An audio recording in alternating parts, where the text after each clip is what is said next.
Boa noite, tudo bem? Mais uma vez nós estamos reunidos aqui para juntos celebrarmos a vida, para celebrarmos o nome do nosso Deus, para cantarmos, testemunharmos, compartilharmos aquilo que nós entendemos e acreditamos a respeito do nosso Salvador, o Senhor Jesus, aquilo que Ele mostra para nós na Sua palavra, na Bíblia. Por isso nós nos reunimos ao redor da Bíblia. O culto cristão ele é realizado ao redor da palavra de Deus. E a palavra de Deus, em suma, é o Cristo, é o Senhor Jesus. E nós a temos em nossas mãos através da Bíblia. E a Bíblia nos revela quem o Senhor Jesus é. Nos mostra os planos de Deus através de Jesus no Antigo Testamento, nos dá um mapa do que viria e nos dá um símbolo de tudo aquilo que ele faria. E no Novo Testamento nós vemos a confirmação de tudo que foi predito no Antigo Testamento. A confirmação. E também nós vemos a promessa de que em breve o Senhor resgatará toda a sua igreja, resgatará todos aqueles que creem nele. E o que é a igreja?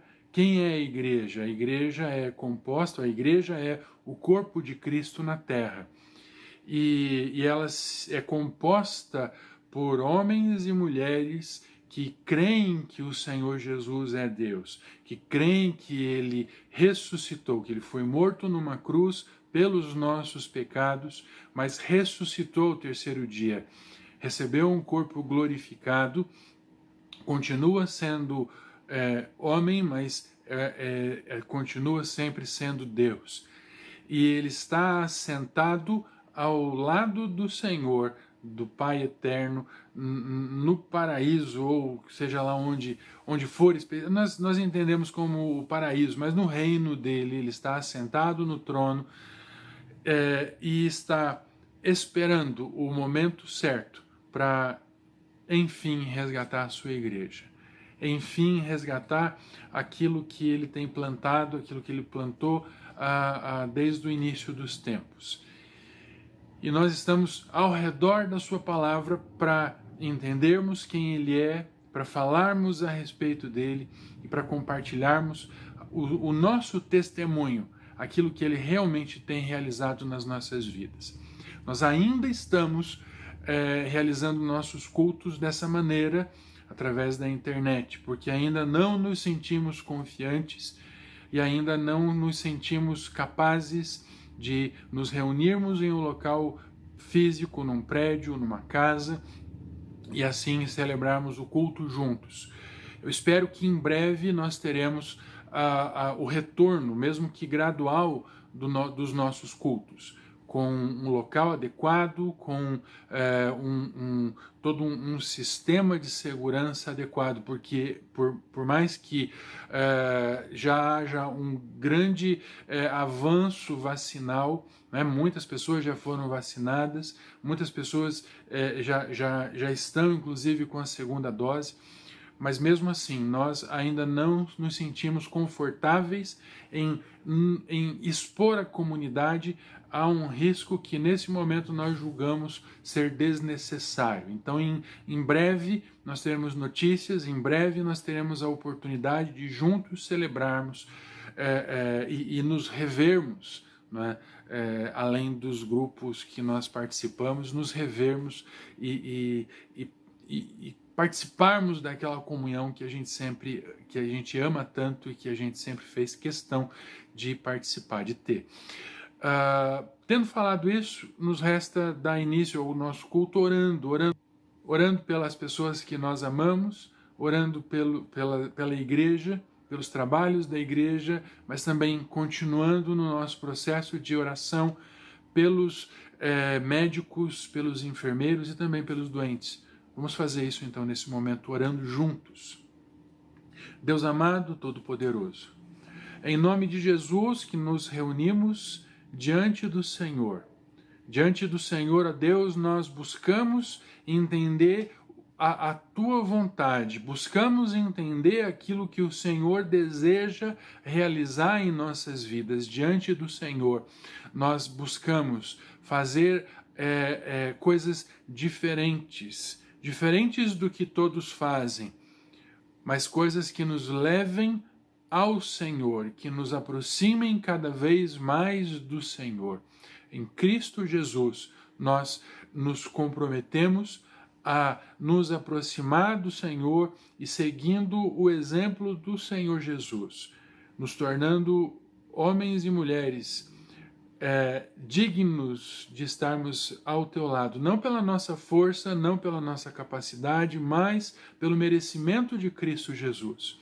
Então, em nome de Jesus, pedimos ao Senhor que nos abençoe, que fale aos nossos corações, que derrame sobre nós, ó Deus, o sangue do Cordeiro, nos perdoa pelos nossos pecados e nos unge, ó Deus, com o Espírito Santo e nos capacita a fazer a tua vontade.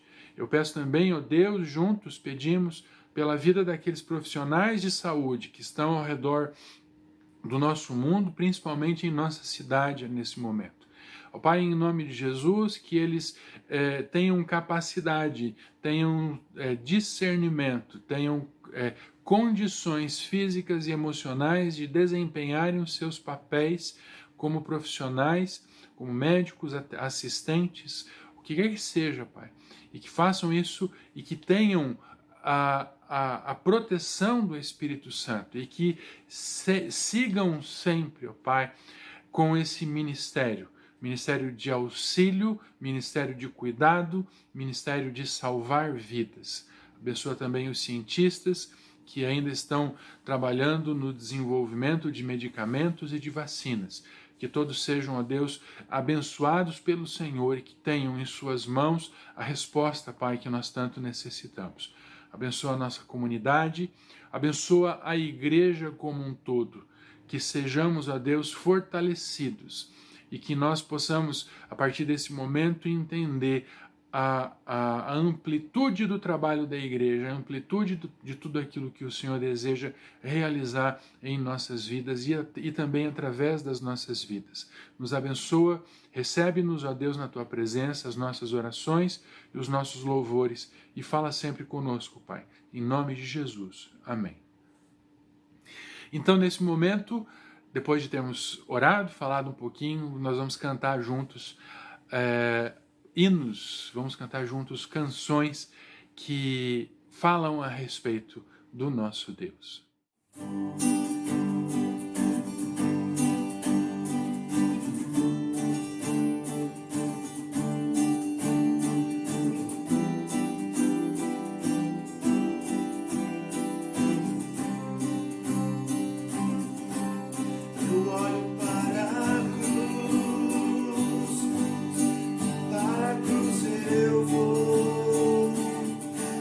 Sofrer participar.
meu coração te pertence. Meu coração te pertence. Meu coração te pertence.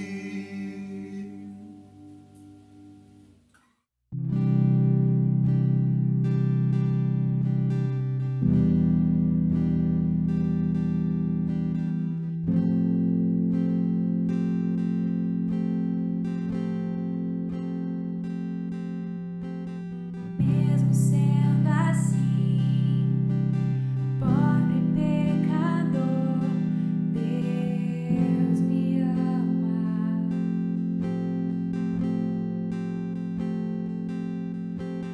Mesmo sendo falho, mesmo sem merecer, Deus me ama.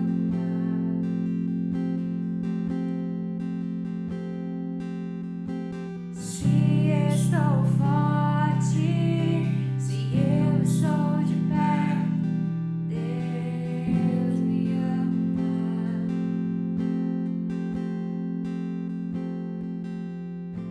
Se estou fraco, se eu estou caído, Ele não deixa de me amar. Sem o seu amor, sem o seu perdão, o que seria de mim? Deus me amou tanto e entregou seu filho para morrer em meu lugar. Deus me ama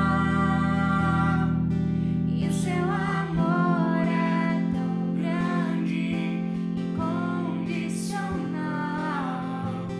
Deus me ama e Ele está sempre de braços abertos para mim.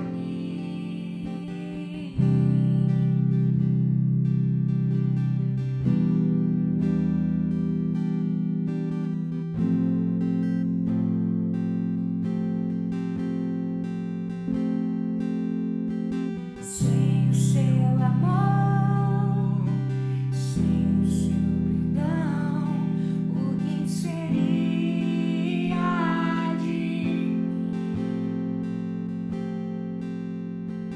Deus me amou tanto que entregou seu filho para morrer em meu lugar. Meu Deus me ama e o seu amor é tão grande, incondicional. Deus me ama e Ele está sempre de braços abertos para mim. Deus me ama e o seu amor é tão grande, incondicional.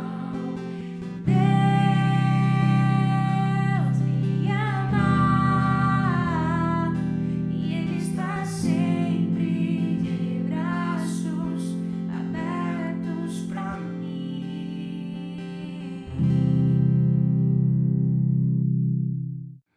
Glória a Deus, que bom podemos ter participado de um momento tão bom, tão agradável como esse que passamos. Agora nós vamos iniciar a mensagem. E o tema da mensagem de hoje é influência. Na verdade, o tema, o nome da mensagem, eu deveria ter começado diferente. Eu acho que eu vou falar de novo, vou iniciar de novo.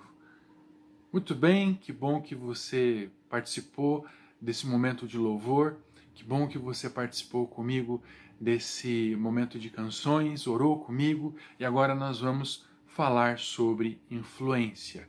Quem influencia você? Esse é o tema da mensagem. Por isso que eu quis repetir dessa maneira, sem fazer o corte, mas unindo isso de uma maneira, inclusive, que pudesse impactar você de uma outra maneira. Porque é através da influência, benéfica ou não, que nós agimos. E a influência nossa pode ser positiva ou negativa. E a influência em nós, de outras pessoas, de outras instituições, também pode ser positiva ou negativa. E é muito importante que nós possamos compreender a amplitude de tudo aquilo que Deus realiza em nossas vidas e o que Ele deseja fazer através das nossas vidas. E é muito, muito importante entendermos que antes de sermos influenciados por outras pessoas, nós como cristãos precisamos ser instrumento de Deus para influenciar positivamente não só outras pessoas, mas a nação. E como tem sido difícil. E como tem sido complicado, porque vira e mexe nós observamos pessoas que se dizem cristãs, católicos, evangélicos, ou seja lá o que for, mas que se dizem cristãos, passando ou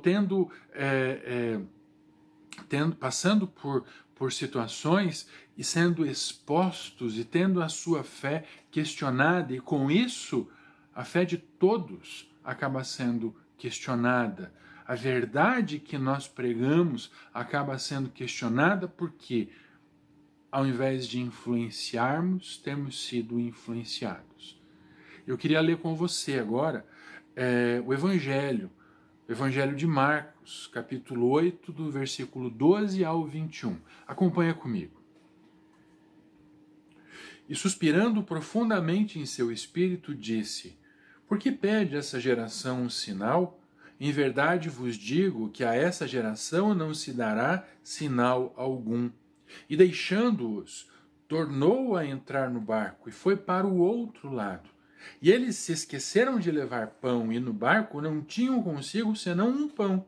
E ordenou-lhes, dizendo: Olhai, guardai-vos do fermento dos fariseus e do fermento de Herodes. E arrazoavam entre si, dizendo: É porque não temos pão. E Jesus, conhecendo isso, disse-lhes: Para que arrazoais que não tendes pão? Não considerastes, nem compreendestes ainda? Tendes ainda o vosso coração endurecido? Tendo olhos não vedes, e tendo ouvidos não ouvis? E não vos lembrais quando parti os 5 pães entre os 5.000? Quantas alcofas cheias de pedaços levantastes? Disseram-lhe 12. E quando parti os 7 entre os 4.000, quantos cestos cheios de pedaços levantastes? E disseram-lhe 7. E ele lhes disse: Como não entendeis ainda? E muitas vezes nós nos concentramos simplesmente em um ou outro versículo, mas nós precisamos sempre entender o contexto do que se fala. Jesus, ele vinha de um momento de pregação, de um momento de ensino muito profundo, em que não só havia anunciado a palavra e revelado de certa maneira quem ele era, mas também um momento em que ele foi testado e foi inquirido a respeito da sua verdadeira identidade. Na verdade, ele nunca escondeu, mas ele, ao mesmo tempo, ele nunca revelou, né? A não ser para algumas pessoas, mas ele nunca negou quem ele era. E o que ele vinha fazer, e o que ele era, quem ele era, qual era o seu trabalho e, de fato, o que ele era. O Cristo, o Senhor, o seu ministério era esse. Anunciar a palavra, mostrar que ele era o Senhor, de fato é o Senhor. E ele havia pregado, e ele havia anunciado ali a verdade para algumas pessoas. Que cerca de 4.000, segundo o texto que a gente leu. Mas algumas dessas pessoas, fariseus e saduceus, homens que deveriam saber a respeito da palavra, que deveriam conhecer a palavra profundamente. Esses homens questionavam Jesus e pediam: então se você é o Messias, se você é ungido, se você é o Cristo, então dá um sinal para nós, mostra um sinal para a gente nesse momento. Só que ele já tinha mostrado ali várias vezes alguns sinais, inclusive eles acabaram de ver um sinal da multiplicação do pão, onde nós vemos que Jesus ele faz com que o pão se multiplique. Então ele pega e tem esse trabalho, anuncia a palavra e eles não ouvem, então ele pega e ele diz ali, essa geração não vai ter nenhum outro sinal, a não ser o sinal de Jonas em algum momento, né? Ele fala a respeito disso. E o sinal de Jonas é que Jonas ficou dentro do peixe por 3 dias, ou seja, ficou longe de todos, ou simbolicamente ele ficou morto durante 3 dias. O fato é que quando Jesus ele é interpelado de novo pelos seus discípulos lá no barco, e aquela situação do pão, do não pão, ele pega e ele diz: olha, vocês estão equivocados, vocês estão, como eu tenho falado sempre, vocês estão malucos, porque não é a respeito disso que eu estou falando a respeito de outras coisas, de outra coisa, e vocês não têm prestado atenção no que de verdade eu estou falando. Vocês não lembram o que eu fiz? E isso tudo porque ele falou antes a respeito do fermento, para que eles se guardassem do fermento dos fariseus e dos saduceus. E o que é o fermento? Se não alguma coisa que faz com que a massa ou uma bebida, um vinho, por exemplo, torne-se aquilo que ele deveria ser. Um pão sem fermento não é pão.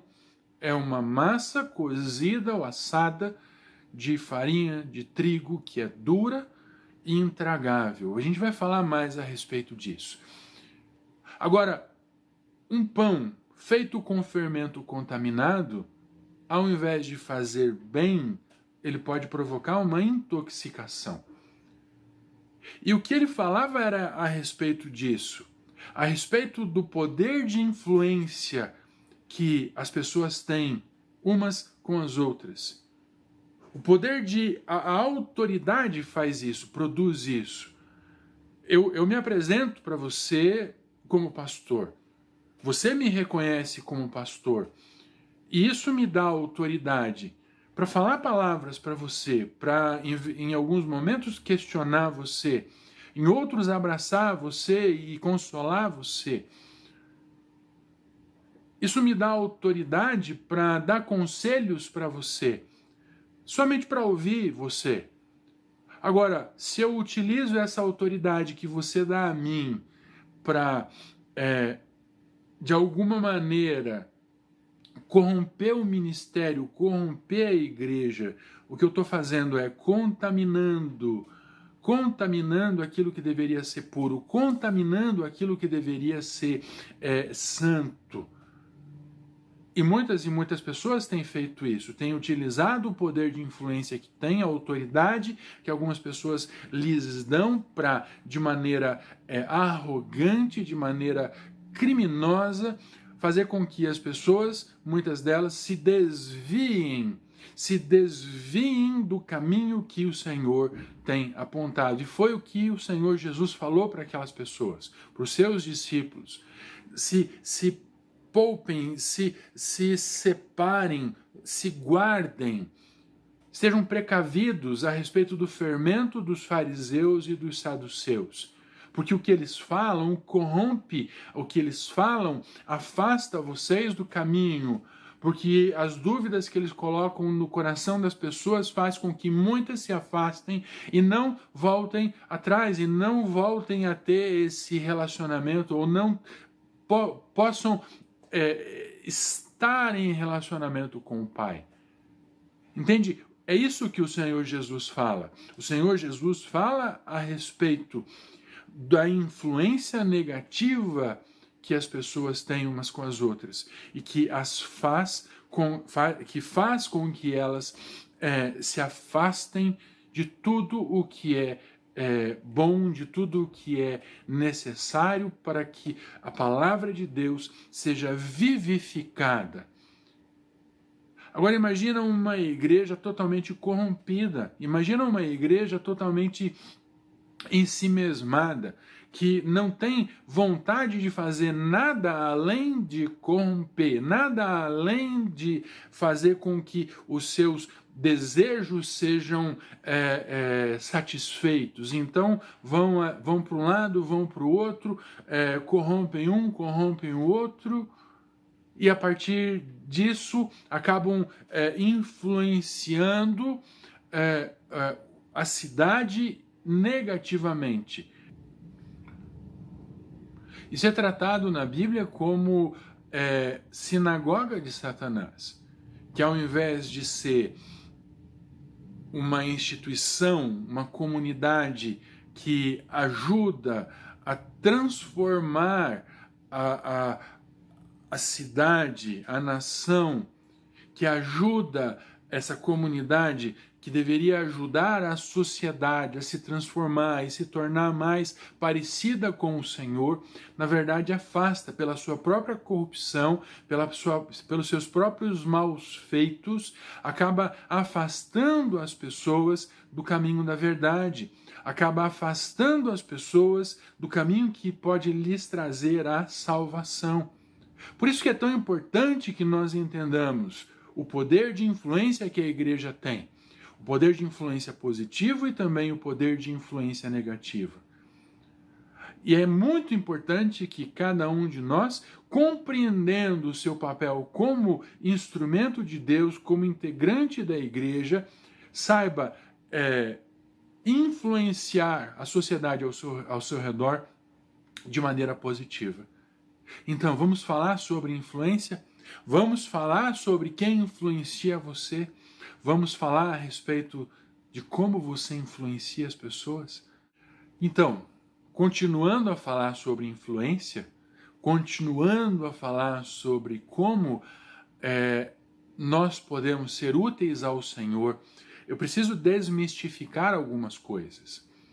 Então, há uma compreensão errônea a respeito do fermento no coração de muitas pessoas, que muitas vezes acabam lendo a Bíblia de maneira descontextualizada e não compreendem a que se refere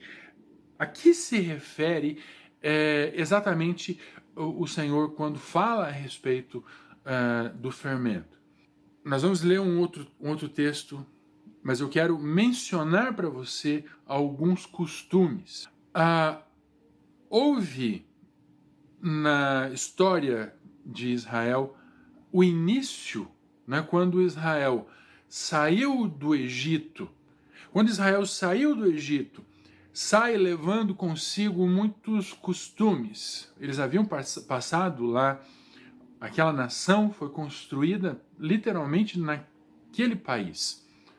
Então a nação de Israel, ela nasce no Egito, de uma certa forma. Abraão vem com a sua família, poucas pessoas, apesar de, aos nossos olhos, ser uma família muito grande, porque eram muitos filhos, filhos dos filhos, empregados, não é? Animais, então já era grande, mas eles se tornaram realmente grandes nesses 400 anos que eles viveram lá no Egito, a ponto de tornarem-se perigosos para o faraó da época. Então, quando Deus ouve o clamor, como a Escritura diz, ouve o clamor do povo, e toma esse povo pela mão e conduz ele, atravessa o mar, né? Atravessa o Mar Vermelho e vai além, vai adiante, eles celebram a Páscoa. E eles celebram a Páscoa e antes eles têm ali todo um princípio, todo um processo para se livrarem das iniquidades, das contaminações.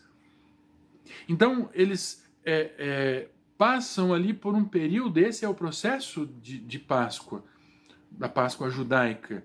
Um período em que, durante 7 dias, tudo que existe de fermentado, tudo que existe de fermento é retirado do arraial, é retirado da casa, é retirado, no caso deles, da tenda, é retirado, levado para fora, ou é destruído, ou seja lá o que for.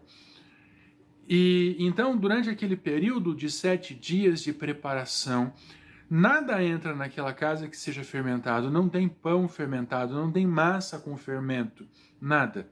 Por quê? Porque o tipo de fermento que eles utilizavam naquela época era um fermento que hoje nós conhecemos como levain. O fermento, alguns falam de massa madre, fermento natural. E esse fermento natural, ele precisa de um determinado tempo para se reproduzir, para se compor.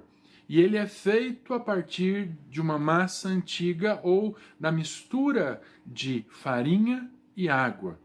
Então ele é deixado com determinada consistência e aí o dono daquele fermento, durante o período de construção desse fermento, vai alimentando aquele fermento com mais farinha, com mais água, até que, de modo geral, no 7º dia, aquele fermento já está ativo, já está pronto para produzir pães.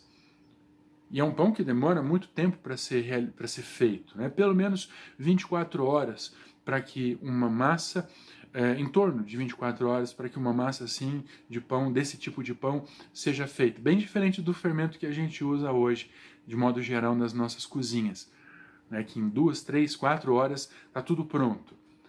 Mas eles usavam esse fermento naquela época. Então, eles têm durante esse período a ordem de abrir mão desse fermento que eles já tinham, que eles carregavam consigo.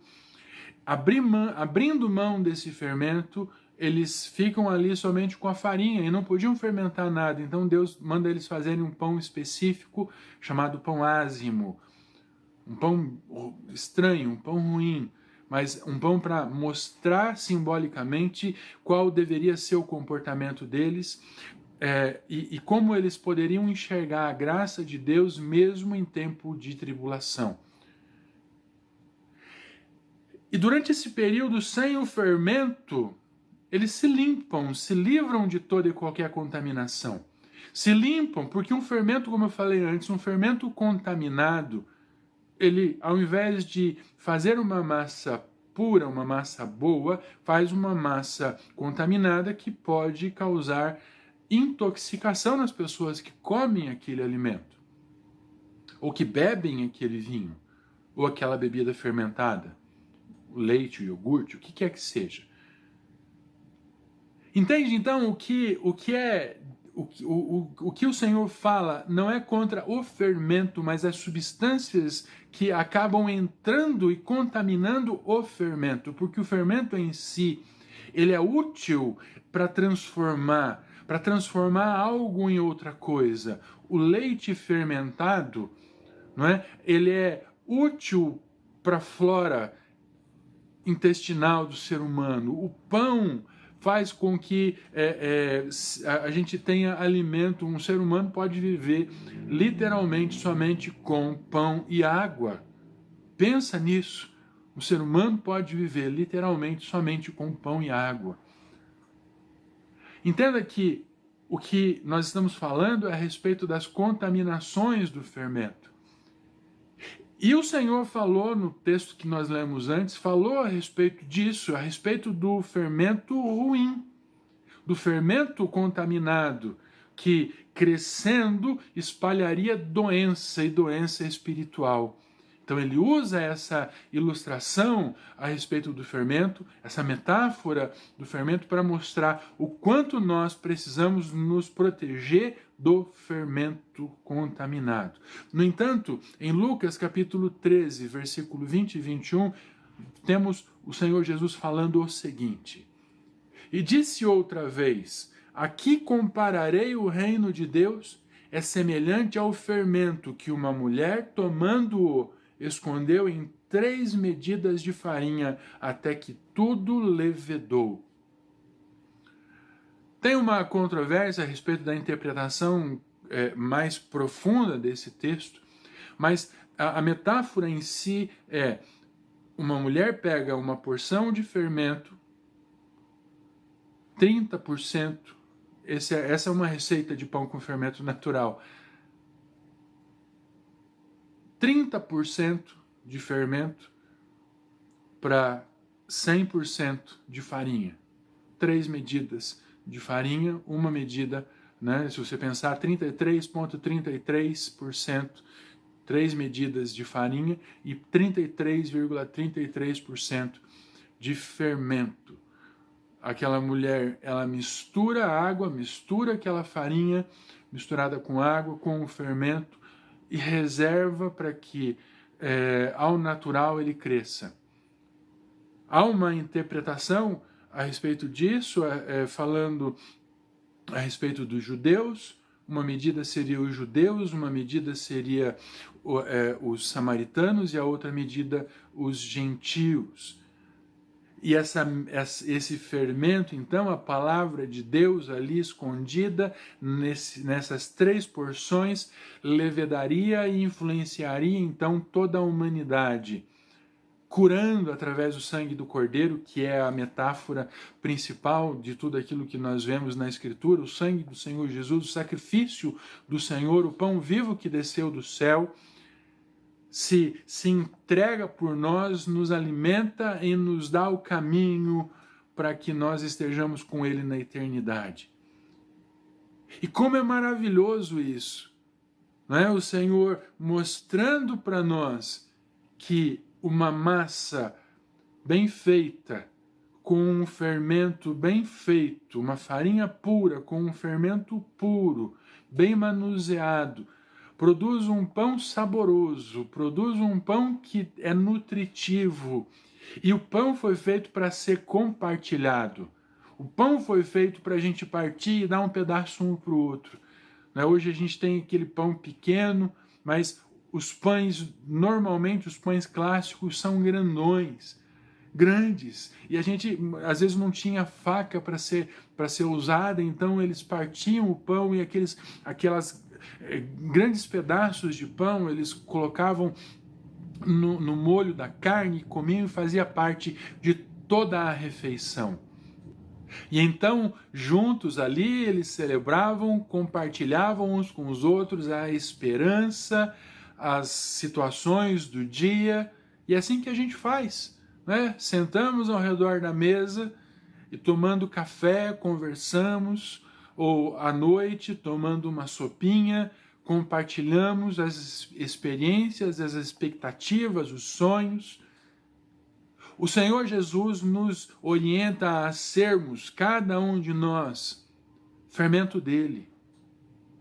Ele nos orienta através da influência que ele tem em nossas vidas, sermos influência na vida de outras pessoas.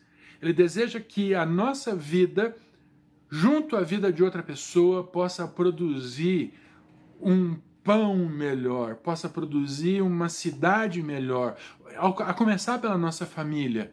Uma família melhor, nós podemos ser influência para a nossa família, para que a nossa família seja cada vez melhor.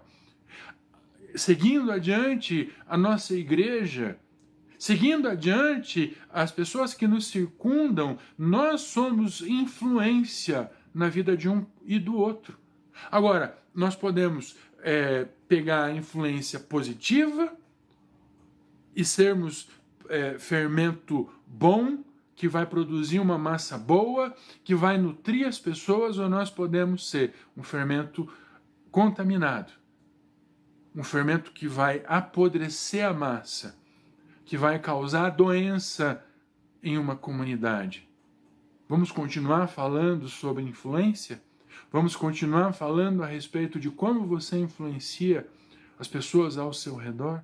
Então, continuando, em terceiro lugar, indo para o encerramento dessa mensagem, falando a respeito da influência que cada um de nós pode exercer na vida de outra pessoa, eu quero compartilhar mais um trecho do Evangelho, agora em Mateus. Mateus capítulo 16, do 9 ao 12, e diz assim: Não compreendeis ainda, nem vos lembrais dos 5 pães para 5.000 homens, e de quantas alcofas levantastes? Nem dos 7 pães para 4.000, e de quantos cestos levantastes? Como não compreendestes que não vos falei a respeito do pão, mas que vos guardasseis do fermento dos fariseus e saduceus? Então compreenderam que não dissera que se guardassem do fermento do pão, mas da doutrina dos fariseus. E aí está a chave, aí está a verdadeira influência que cada um de nós pode oferecer para as pessoas que estão ao nosso redor. Não nos guardarmos religiosamente de pão fermentado ou de bebidas fermentadas. Não nos guardarmos religiosamente e pura e simplesmente religiosamente a respeito de algo que não foi dito. Não interpretando de maneira errônea aquilo que o Senhor falou, mas entendendo o contexto e agindo de maneira real e eficiente para transformar a influência ruim que eventualmente alguns cristãos ofereceram para as pessoas, que algumas comunidades que foram contaminadas exerceram na vida de algumas pessoas.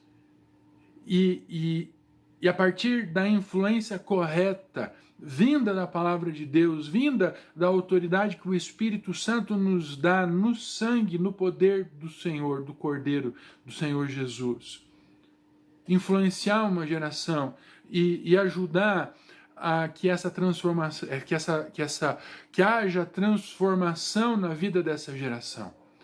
Deus nos chama para sermos instrumento dele, para que uma nação corrompida, para que famílias corrompidas sejam transformadas, para que famílias que foram atingidas pela corrupção, pela maldade, que famílias que foram atingidas pela iniquidade sejam transformadas, igrejas que foram corrompidas sejam transformadas e voltem ao caminho, voltem à direção que o Senhor nos tem oferecido, para que uma nação que se esqueceu, que foi erguida sob,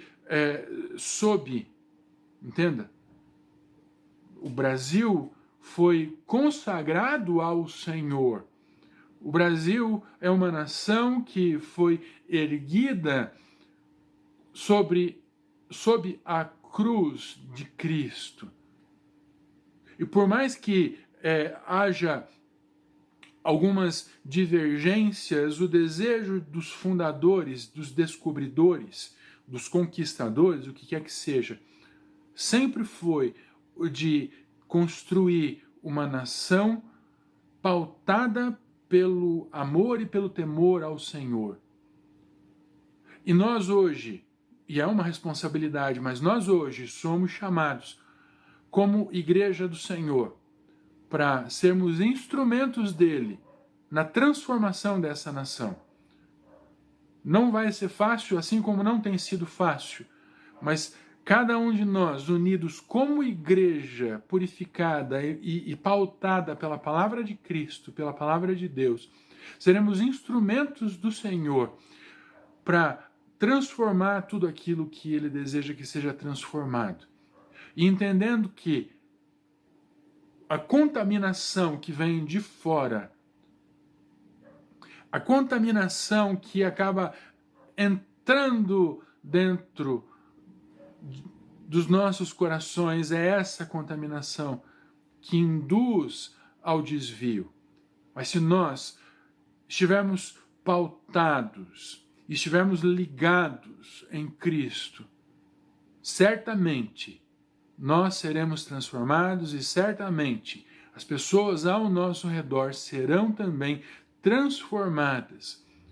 E sendo elas transformadas, sendo elas alcançadas pela graça do Senhor, essas pessoas terão então a capacidade, terão então também a disposição de serem instrumento do Senhor na transformação de uma nação inteira. Que Deus nos ajude a fazer isso, que Deus nos suporte nesse projeto e que nós estejamos sempre juntos uns dos outros para realizar essa grande obra.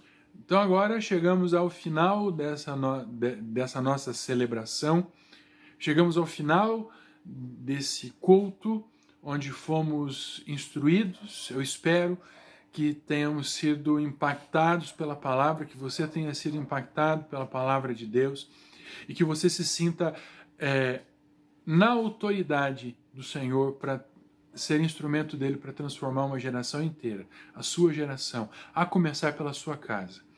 E agora nós encerramos. Eu espero que você ore de mãos dadas com a sua família.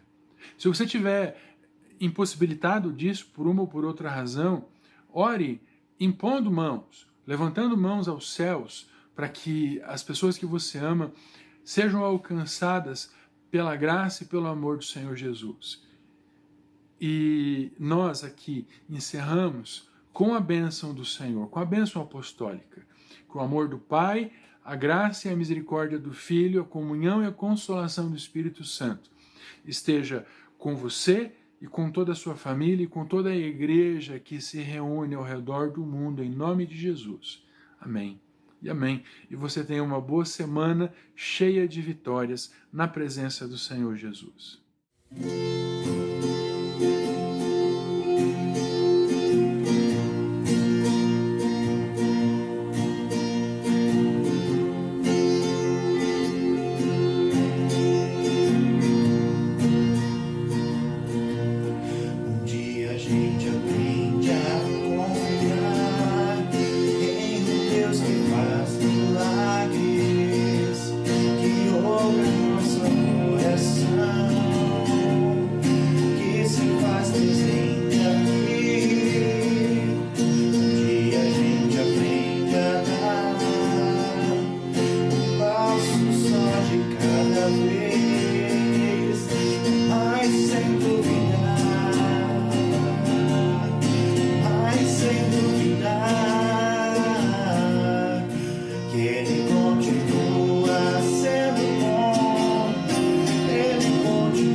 Chega